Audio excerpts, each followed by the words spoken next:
Welcome to the Leaderish Podcast, leadership lessons straight up, with your hosts, Dr. Jen and Regina. Hey, Jen, how's it going? Hey, Regina, it's going great. It is Friday, early morning, actually. How are you? Yeah, I'm great. I have some special things planned for today. I've actually taken the day off of work and I'm super excited about that. And I also wanted to share with you that we're at almost 900 downloads. Oh my gosh, that's insane to think about. And we were just talking, we've been doing this for 3 months, which is wild. Yeah. And this is our 15th episode. Completely amazing. I know. Things are dinging on my computer, and I have a new computer, as you know, and I have no idea what's happening yet because I haven't figured it out. So things are dinging and screens. I'm losing stuff. It's quite hilarious, and Tom Purdom really finds it entertaining. I find it entertaining too. I also find it entertaining that you rely on me as your tech support. I do. Like texted you from an offsite this week. How do I turn things off on my computer? Because I have no idea. My fear was, here I am in front of a leadership team with a Mac for the first time, which is terrible timing. Imagining every text coming through, showing on the screen as I'm presenting, going, oh God, how do I make that not happen? Regina, I'm going to text her right now. Oh, Tom's probably like sending you inappropriate messages. Oh my God, there's no memes, mostly memes. Right. And then the neighborhood crew as well. I'm like, oh God, please don't let it show on the screen. That's funny. All right. Well, let's get right into the drink of the day. Yeah. And I did say it's in the morning. So what is in your cup? Well, I was just thinking, since I'm off today, I probably should have put Bailey's in my coffee. I didn't. You should have. Today I'm drinking Pete's whole bean, fresh ground. I have like the Keurig pot.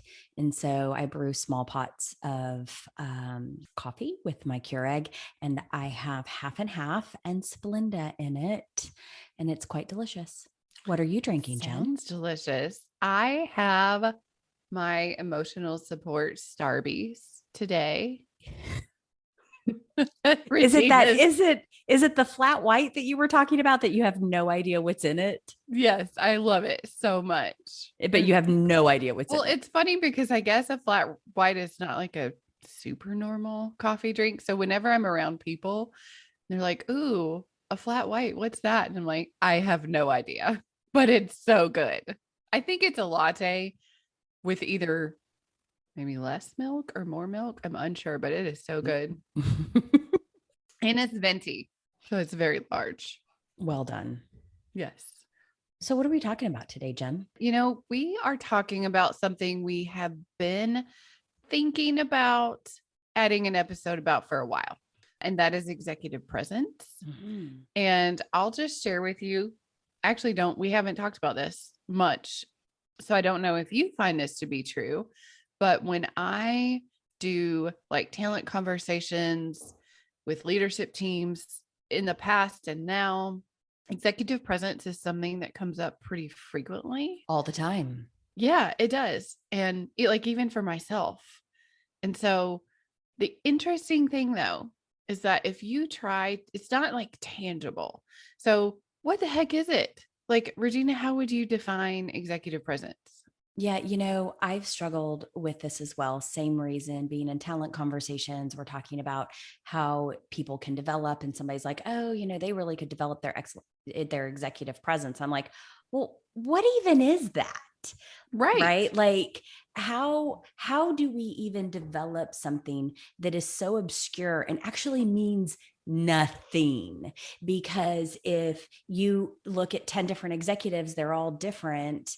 What is their presence even about? And it's been something that has confused me for a very long time. So I'm really excited that we're digging into this and we're talking about it today. Me too.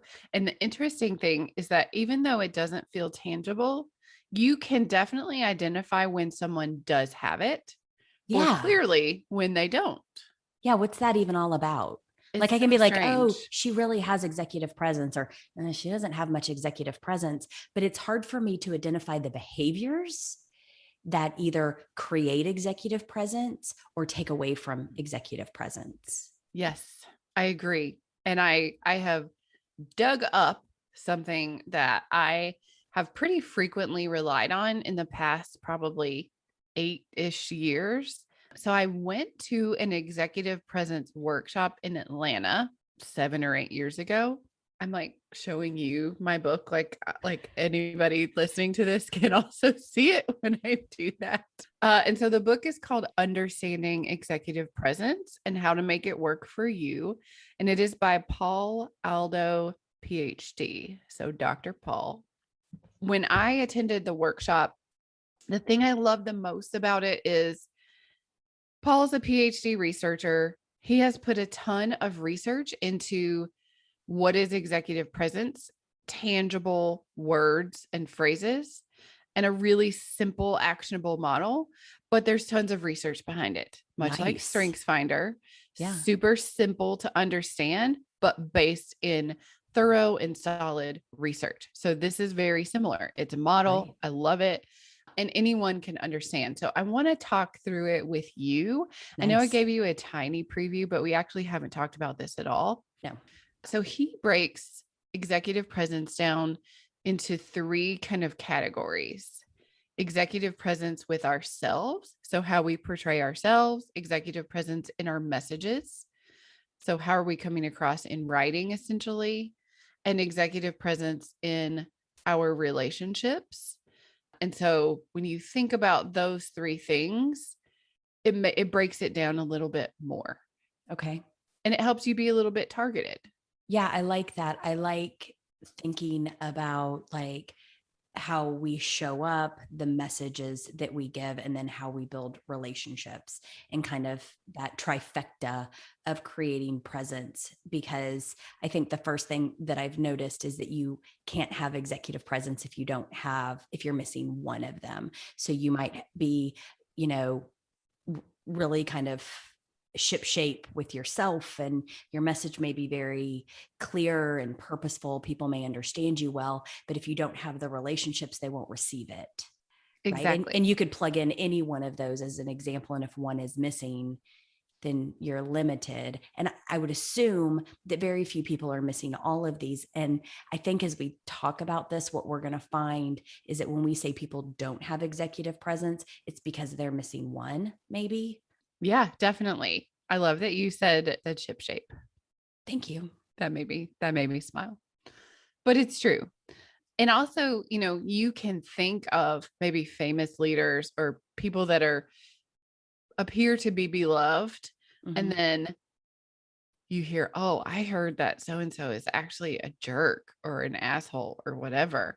And they're missing the relationship piece because Mm-hmm. they're coming across personally to the public eye, maybe, that they have executive presence and will go into some of these things, but then maybe their relationships aren't there. So it's really interesting to think about it in those ways. So let's Mm-hmm. start with ourselves, and let's start with how we portray ourselves, executive presence within ourselves. So Paul talks about three words, adjectives, adverbs. Are they adverbs? They're nouns. No, they're adjectives. They Are, they describe you. but So I they think would they're nouns. passion is not a noun. It's not a person, place, or thing. Isn't It's a passion one of thing. them? We're going to need some grammar help. Please email Don't us. like it. Don't you have your PhD? Didn't you have to like really dig into this for writing your They're thesis? nouns. I swear they're nouns. Anyway, whatever they are, we're going to talk about them. Oh gosh. Please email us at leaderishpodcast@gmail.com and help us with our grammar. We need help. Yes, we do. So within ourselves, there are three words that Paul talks about: passion, poise, and self-confidence.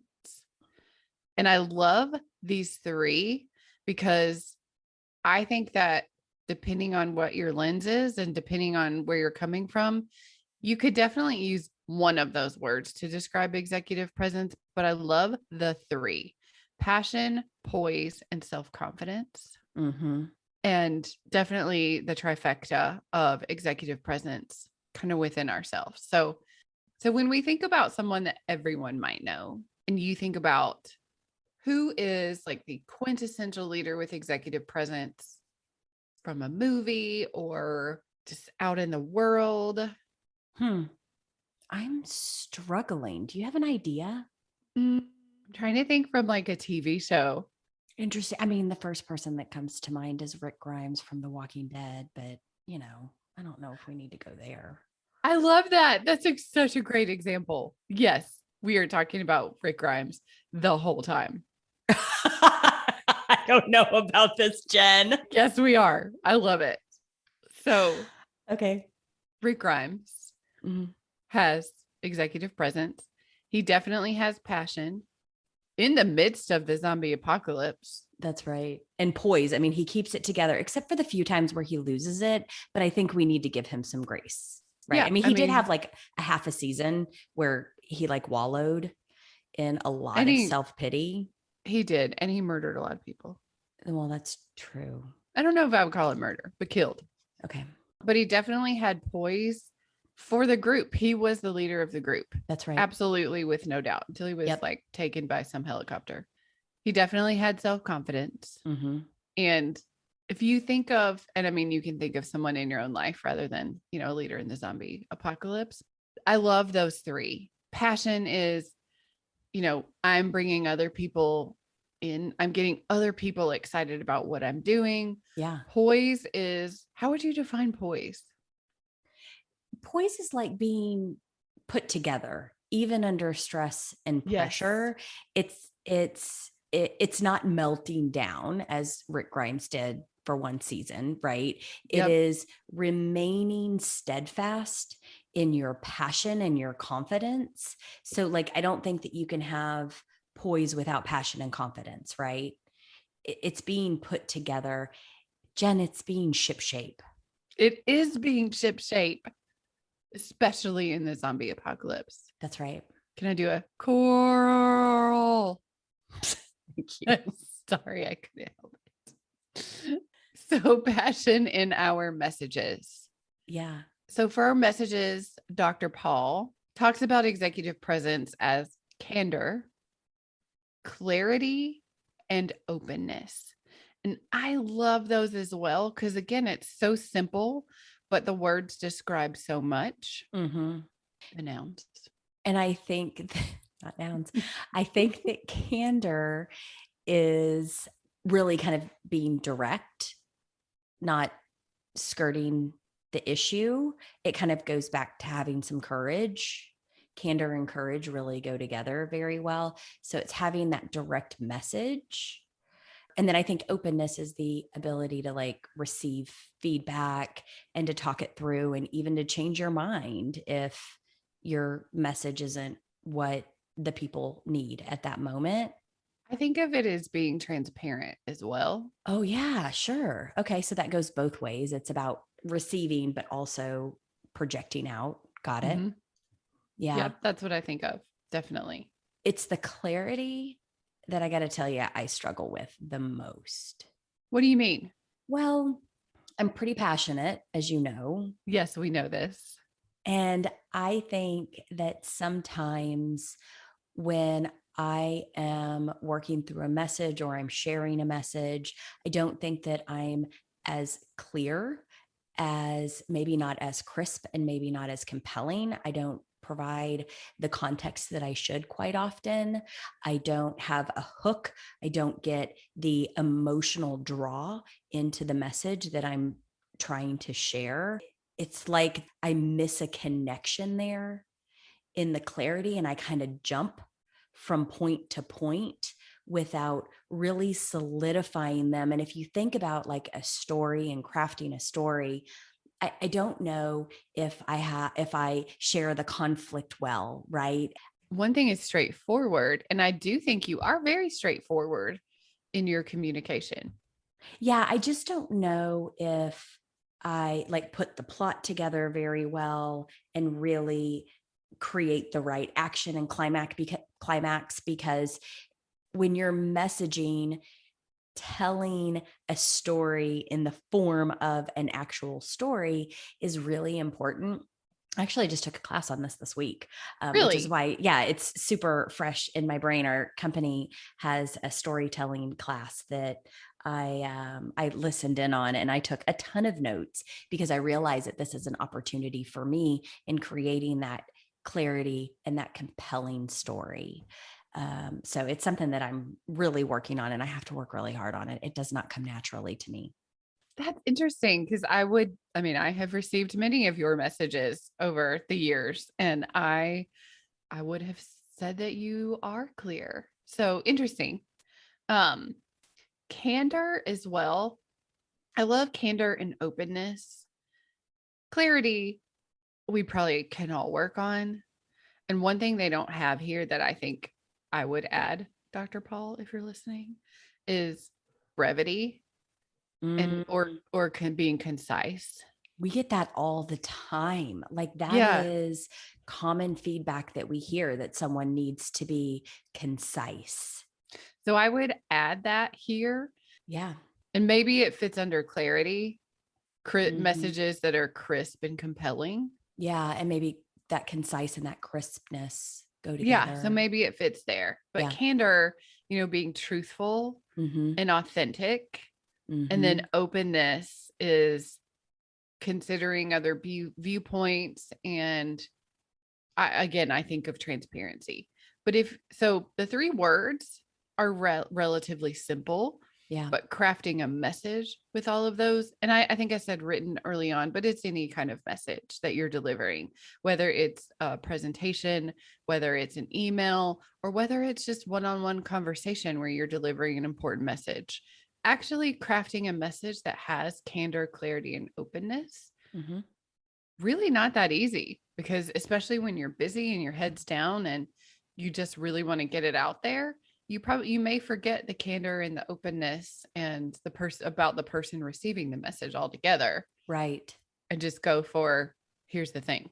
Yeah, we should dig into that more. We should dig into like crafting stories. How do you do that as a leader? How do you get people engaged, um, and get them to buy in? I think we should And dig bring into them that more one along. day. I Yeah, would love that. absolutely. Yeah. Yeah, I could learn a lot. I could too.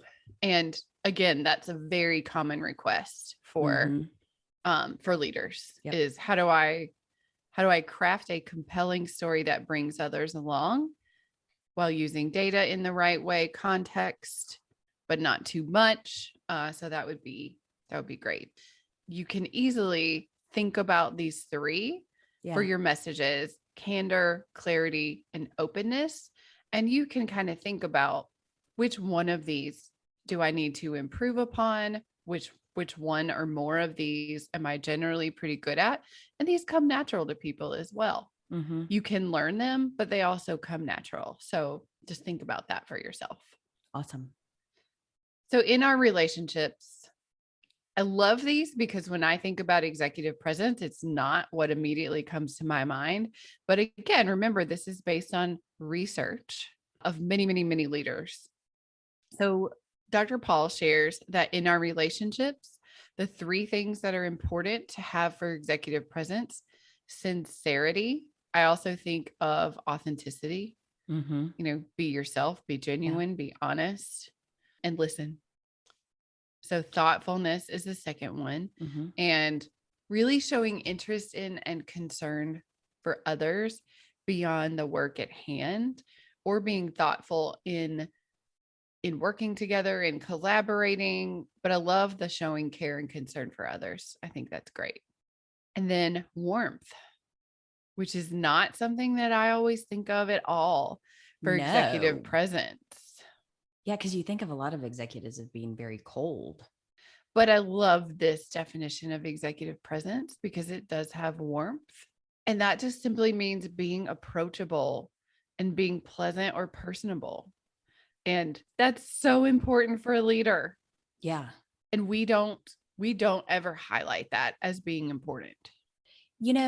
This reminds me of a leader that we have. I've never worked with this leader, but a leader at our company that we have. And I always thought that he was very unapproachable and like kind of this perfect buttoned up thing. And I was talking to another team member that's at a manager level. I mean, this is like an SVP kind of level. It's like super high level kind of guy. And what I learned from the manager level, I mean, this is many levels below, is that the leader actually is extremely sincere, very thoughtful, like remembers people's kids' names and remembers the last time they had a conversation and brings it up for everyone. And then has this super approachable warmth when it comes to the staff that works for him. And I was really surprised by that. And I think that was my problem. I think I processed executive presence as cold and distant. But what I learned is that this leader is extremely sincere, really cares about the employees all the way down to entry level, is extremely thoughtful and remembers everything about everybody, and is super warm and approachable and just very easy to have a conversation with. I love that. One thing I was going to say, but you just kind of undid that in the most beautiful way, is when you think about executive presence, do you think of a male immediately? Always. Me too. Me too. Wow, what is wrong with us? We have a podcast to help women develop. No. I mean, well, because I was going to say, I think of males and I don't think of warmth when I think of executive presence. But That's you just shared true. a great example of where that is true. And it's true pretty frequently. We've just been conditioned that executive presence is like a very cold, Yeah. very cold but polished, Yeah. like male in a Yes. suit or Yes. a uniform. Because I think of military when I think of good leadership a lot of times as well. Of course. And I think of being there, having people's backs, but I don't think of warmth, thoughtfulness, or sincerity. Yeah. And if I think of the leaders that have made the most difference in my life, those things are what I care about the most. Mm-hmm. And when I think about the leader I want to be, those are the things that I think about. Of course, I want to have the other things. I want to have crisp and compelling messages. And I want the way I portray myself. I want to have poise. I want to have passion. Mm-hmm. But I also want to have these things in spades. Agreed. And what's so interesting is my brain for a male goes to this relationship part is not important, but the female leaders that we know and love and respect, and you ladies know who you are because many of you listen, these are the things that you demonstrate every moment of every day.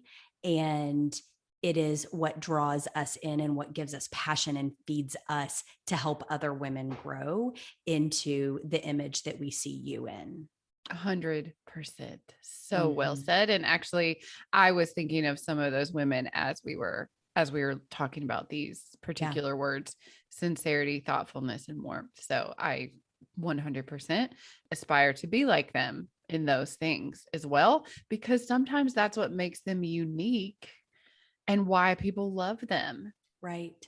But they shouldn't be unique. We should strive for those. And I also think about in the past 5+ years, there's been a real shift in leadership with people like Glennon Doyle, Brene Brown, who are really changing the narrative around that authenticity, showing up as you have, showing up as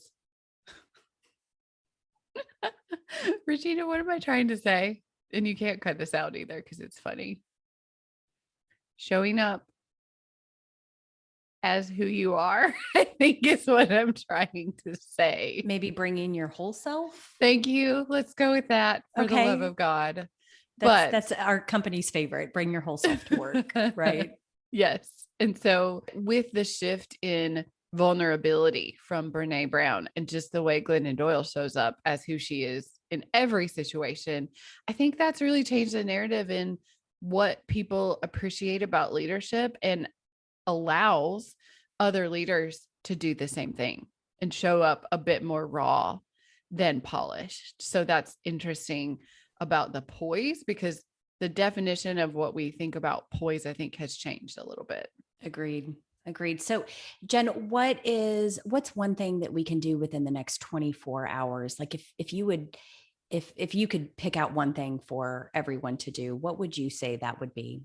So I would say in the next 24 hours, number one, think about a leader that you really, really admire, and think about yourself Mm-hmm. and the leader that you want to become. Mm-hmm. And what do they have that you aspire, and make it tangible. And you can use this model if you want as well. So is it passion, poise, self-confidence in themselves? Is it their messages that they have with candor, clarity, and openness? Or is it through the relationships, sincerity, thoughtfulness, or warmth? And think about the one thing that you really want to work on and add to your toolbox or your persona of the leader that you want to become, and then begin to work towards that. That's what I love. It makes it tangible. So we're taking an inventory, it sounds like. Oh, yes, we are taking an Or inventory. if we want to get like really OD, we're doing a gap analysis. Oh, we're so fancy. We're so fancy. We're so smart. We sound so smart. We do.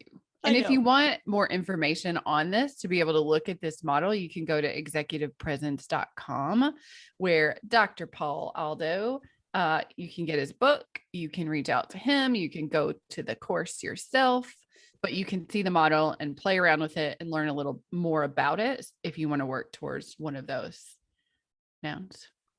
Awesome. Thanks. So, Regina, as leaders, we know it's super important to fill our own cups. What are you doing?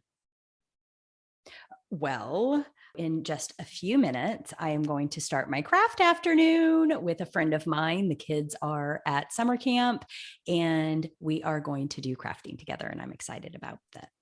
I love that so much. Someday I'm going to join you in a crafting afternoon. I know it's going to be wonderful. Yes. What are you doing to fill your cup? You know, I've had a really crazy few weeks. Yes. Very, very busy.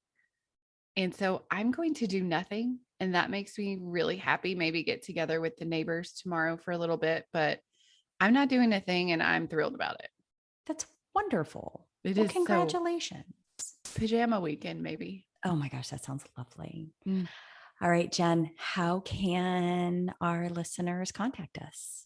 You can find us obviously anywhere you listen to podcasts, but please reach out to us because we love hearing from you. You can find us on Instagram and Facebook at Leaderish Podcast.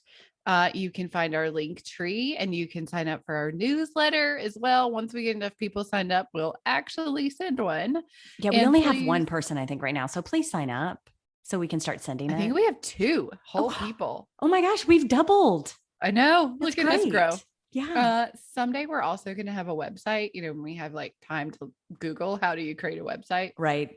And please email us as well at leaderishpodcast@gmail.com. So, Regina, cheers to executive presence in its many forms, in its many nouns, adjectives, adverbs, whatever you would like to call it. Cheers. Cheers to nouns, Jen.